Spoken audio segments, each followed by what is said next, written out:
السلام علیکم احساس زندگی چینل کے محترم ناظرین، گزشتہ دنوں شہرازی صاحب کا انتقال ہو گیا۔ وہ ہمارے دفتر میں اسٹور انچارج تھے۔ ان کی موت نہایت حیرت انگیز اور افسوسناک انداز میں ہوئی۔ کسی بات پر انہیں اتنی زور کی ہنسی آئی کہ وہ ہنستے ہنستے دوہرے ہو گئے۔ وہ میز پر سر رکھ کر دیر تک ہلتے رہے، پھر ہلنے کی رفتار کم ہوتے ہوتے بالکل تھم گئی۔ لوگ سمجھے کہ شاید ہنس چکے ہیں، لیکن دیر تک جب وہ اسی حالت میں رہے تو کسی نے کندھوں سے پکڑ کر سیدھا کیا۔ معلوم ہوا کہ وہ وفات پا چکے ہیں۔ اصل میں وہ دل کی مریض تھے۔ آج میں بازار سے گزر رہا تھا کہ ہارون اور نزاکت علی پر نظر پڑی۔ ہارون شہرازی صاحب کا معاون رہ چکا تھا اور نزاکت علی وہاں کلرک کی حیثیت سے کام کرتا تھا۔ میں نے انہیں چائے کی دعوت دی اور ہم ایک ہوٹل میں داخل ہو گئے۔ باتوں ہی باتوں میں شہرازی صاحب کا ذکر نکل آیا۔ ہارون نے کہا، ہاں، شہرازی صاحب کی موت بہت حیرت انگیز واقعہ ہے۔ ایسا اتفاق لاکھوں میں ایک بار ہوتا ہے۔ میں نے کہا، ایک بار میں نے ان کی جان بچائی تھی۔ ایسا واقعہ بھی لاکھوں میں ایک بار ہی ہوتا ہے۔ یہ واقعہ ذرا مختلف قسم کا ہے۔ ہارون نے پوچھا، ایسا کون سا واقعہ ہے نسیم بھائی جو ہمیں نہیں معلوم؟ میں نے کہا، یہ آپ لوگوں کی ملازمت میں آنے سے پہلے کی بات ہے۔ ہارون بے قراری سے بولا، کیا ہوا تھا؟ میں نے کہا، شہرازی صاحب زندہ ہوتے تو میں یہ بات نہیں بتاتا، لیکن اب چونکہ وہ اس دنیا میں نہیں ہے اس لیے اب بتانے میں کوئی حرج نہیں۔ یہ برسوں پہلے کا بڑا انوکھا واقعہ ہے۔ اس دن میں نے حاضر دماغی سے کام لے کر ان کی جان بچا لی تھی، اور اس سلسلے میں 1000 روپے بھی مجھے شہرازی صاحب کو ادا کرنے پڑے تھے۔ حالانکہ ان دنوں میرا ہاتھ تنگ تھا۔ انہوں نے میرا شکریہ تک ادا نہیں کیا، بلکہ وہ رقم اپنا حق سمجھ کر رکھ لی تھی۔ دونوں بڑی توجہ سے میری بات سن رہے تھے۔ میں نے بات آگے بڑھائی۔ ایک بار میں نے چند دوستوں کی دعوت کی اور شہرازی صاحب کو بھی مدعو کیا۔ وہ آئے اور باتونی ہونے کی وجہ سے دوسرے مہمانوں سے جلد ہی گھل مل گئے۔ اسی دوران ٹیلی فون کی گھنٹی بجی۔ میں نے فون اٹھایا، رانگ نمبر تھا۔ میں نے فون واپس رکھ دیا۔ ان دنوں ٹیلی فون اتنا عام نہیں تھا۔ بات فون کی استعمال پر ہونے لگی۔ میں نے اچانک شہرازی صاحب سے کہا، میں آپ سے ایک شرط لگانا چاہتا ہوں۔ شہرازی صاحب بولے، نسیم صاحب، آپ کو شرط لگانے کا بہت شوق ہے۔ خیر، کیا وہ شرط ہے؟ میں نے کہا، آپ اس کمرے میں موجود کسی ایک چیز کا انتخاب کر لیں، پھر ٹیلی فون ڈائریکٹری میں سے کوئی نمبر منتخب کر کے مجھے دیں۔ اس نمبر پہ جو بھی شخص ہوگا میں اسے شرط کی تفصیل بتاؤں گا۔ پھر آپ اس سے پوچھیے گا کہ آپ نے کمرے کی کون سی چیز کا انتخاب کیا ہے۔ اگر اس شخص نے صحیح جواب دے دیا تو آپ ہار جائیں گے اور مجھے 1000 روپے دیں گے۔ اگر غلط جواب دیا تو میں ہار جاؤں گا اور ہار تسلیم کر لوں گا اور اسی وقت آپ کو 1000 روپے پیش کر دوں گا۔ شہرازی صاحب سمجھے کہ شاید میں مذاق کر رہا ہوں۔ میں نے 1000 کا نوٹ جیب سے نکال کر ان کی طرف بڑھاتے ہوئے انہیں اپنے سنجیدہ ہونے کا یقین دلایا۔ انہوں نے نوٹ میرے ہاتھ سے لے کر میز پر رکھ دیا۔ منظور ہے۔ انہیں یقین تھا کہ کوئی بھی صحیح جواب نہ دے سکے گا۔ انہوں نے کمرے میں چاروں طرف نظریں دوڑائیں، پھر کونے میں ٹی وی کے برابر رکھے ہوئے اڑتے ہوئے کبوتر کے ماڈل پہ ان کی نظریں جم گئیں۔ ٹھیک ہے، کبوتر کا یہ ماڈل ٹھیک رہے گا۔ اب میں نے ان کے سامنے ٹیلی فون کی ڈائریکٹری رکھ دی۔ اب اس میں سے کوئی ایک نمبر چن لیں۔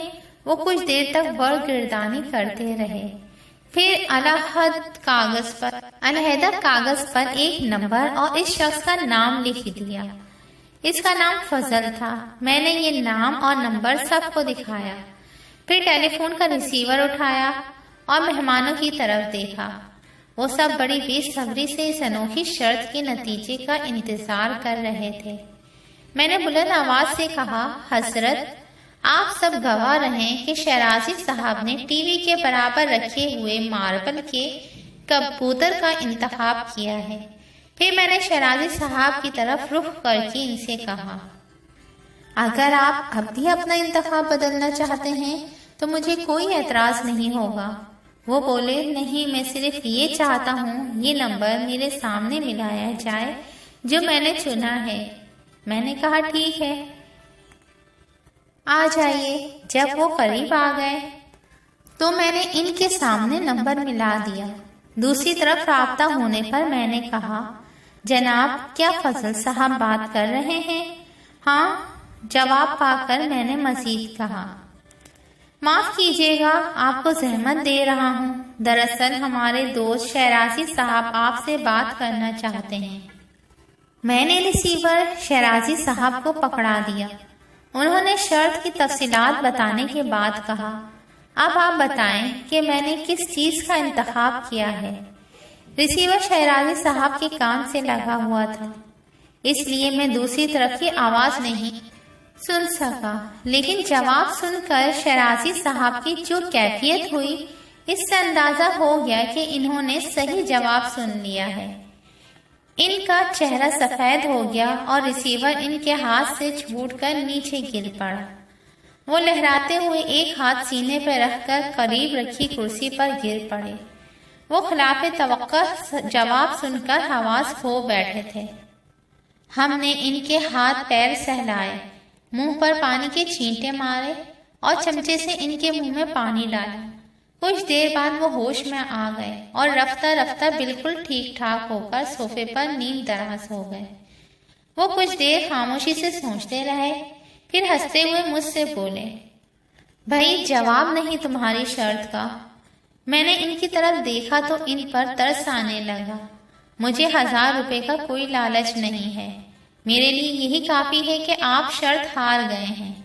وہ بولے، نہیں، میں 1000 روپے اسی وقت ادا کر دوں گا، لیکن تمہیں یہ ثابت کرنا ہوگا کہ میں واقعی شرط ہار گیا ہوں۔ میں چونک گیا اور حیران ہو کر ان کی طرف دیکھا۔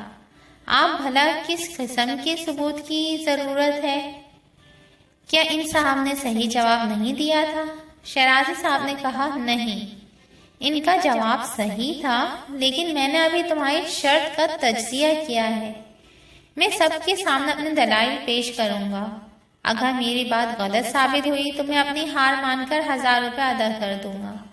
پھر انہوں نے حاضرین کی طرف تفصیل سے کہنا شروع کیا، آپ لوگوں نے غور کیا ہوگا کہ شرط لگنے سے پہلے فون کی گھنٹی بجی تھی۔ نسیم صاحب نے رانگ نمبر کہہ کر فون رکھ دیا تھا۔ اب ان کا چہرہ میری طرف تھا۔ وہ فون تمہارے کسی دوست کا تھا جو طے شدہ منصوبے کے تحت کیا گیا تھا۔ تم نے فون تو رکھ دیا، لیکن تمہارے دوست نے ریسیور کان سے لگائے رکھا۔ اب یہ تو سب ہی جانتے ہیں کہ جب تک فون کرنے والا خود لائن نہ کاٹے رابطہ برقرار رہتا ہے، چاہے دوسری طرف ریسیور رکھ ہی کیوں نہ دیا جائے۔ بہرحال رابطہ منتقل نہیں ہوا تھا۔ اب تم نے شرط والا ڈرامہ رچایا۔ میں نے شرط کے مطابق کبوتر کے ماڈل پسند کیا اور ڈائریکٹری سے ایک نمبر بھی چن لیا جو کسی فضل صاحب کا تھا۔ تم نے منصوبے کے مطابق عمل کرتے ہوئے ریسیور اٹھایا اور نمبر ملانے سے پہلے مہمانوں کو مخاطب کر کے بلند آواز میں کہا تھا، حضرت آپ سب گواہ ہیں کہ شیرازی صاحب نے ٹی وی کے برابر رکھے ہوئے ماربل کے کبوتر کا انتخاب کیا ہے۔ یہی اس ڈرامے کا بنیادی نقطہ ہے۔ شیرازی صاحب سانس لینے کے لیے رکے اور ایک گلاس پانی پی کر بولے، دوسری طرف تمہارا دوست یہ بس سب باتیں سن رہا تھا جو تم بلند آواز میں کہہ رہے تھے۔ اس کے بعد تم نے میرا منتخب کیا ہوا نمبر میرے سامنے ہی گھمایا، لیکن چونکہ لائن کٹی نہیں تھی اس لیے نمبر گھمانے سے کوئی فرق نہیں پڑا۔ تم نے چالاکی یہ کی کہ نمبر خود ملایا۔ اگر میں نمبر ملاتا تو بھانڈا پھوٹ جاتا، تم نے نمبر ملانے کے بعد کچھ دیر انتظار بھی کیا، جیسے دوسری طرف گھنٹی بج رہی ہو۔ پھر تم نے میرے دیے ہوئے نمبر کے مالک کا نام دہراتے ہوئے پوچھا، کیا آپ فضل صاحب بول رہے ہیں؟ مقصد یہ تھا کہ تمہارے دوست کو وہ نام بھی معلوم ہو جائے۔ اس کے بعد تم نے ریسیور مجھے دے دیا۔ شیرازی صاحب خاموش ہوئے تو میں نے ہلکی سی تالی بجائی۔ زبردست، بہت خوب تجزیہ کیا آپ نے۔ حاضرین کو بھی دلائل وزنی معلوم ہوئے۔ میں نے کہا، لیکن جب تک آپ ان باتوں کو ثابت نہیں کریں گے، یہ محض آپ کے ذاتی خیالات ہی کہلائیں گے، اور یہ تسلیم کیا جائے گا آپ شرط ہار چکے ہیں۔ شیرازی صاحب نے کہا، اسے ثابت کرنا بہت آسان ہے۔ اس بار فضل صاحب کا نمبر میں خود ملاؤں گا۔ میں فضل صاحب سے یہی سوال کروں گا۔ ظاہر ہے کہ یہ فضل صاحب تمہارے دوست نہیں ہوں گے۔ میرا انتخاب اب بھی وہی ہوگا جو پہلے تھا۔ اس بار اگر جواب صحیح دیا گیا تو میں واقعی شرط ہار جاؤں گا اور تسلیم کر لوں گا کہ میرے دلائل غلط تھے۔ اس طرح تم شرط جیت جاؤ گے اور میں اسی وقت تمہیں ساری رقم ادا کر دوں گا۔ شیرازی صاحب، آپ شرط جیت گئے، میں اپنی ہار مانتا ہوں۔ لیجئے، یہ آپ کے ہوئے۔ یہ کہہ کر میں نے 1000 روپے میز پر سے اٹھا کر ان کی طرف بڑھا دیے۔ نزاکت علی شیرازی صاحب کی تعریف کرتے ہوئے کہتے ہیں، واقعی ان کی ذہانت اور حاضر دماغی قابل تعریف ہے۔ اگر ان کی جگہ کوئی اور ہوتا تو یہ معمہ کبھی حل نہ ہوتا، مگر اس سے تو یہ ثابت ہوتا ہے آپ شیرازی صاحب کو بے وقوف بنانے میں ناکام ہو گئے اور 1000 روپے ہار گئے۔ میں نے ویٹر کو آواز دے کر دوسری مرتبہ چائے کا آرڈر دیا۔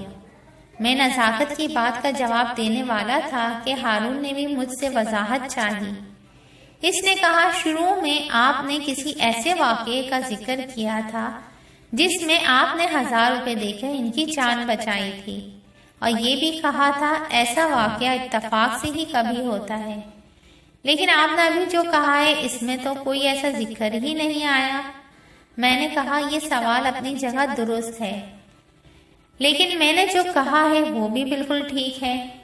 دراصل میں نے شیرازی صاحب کی جان ان کی لا علمی میں بچائی تھی۔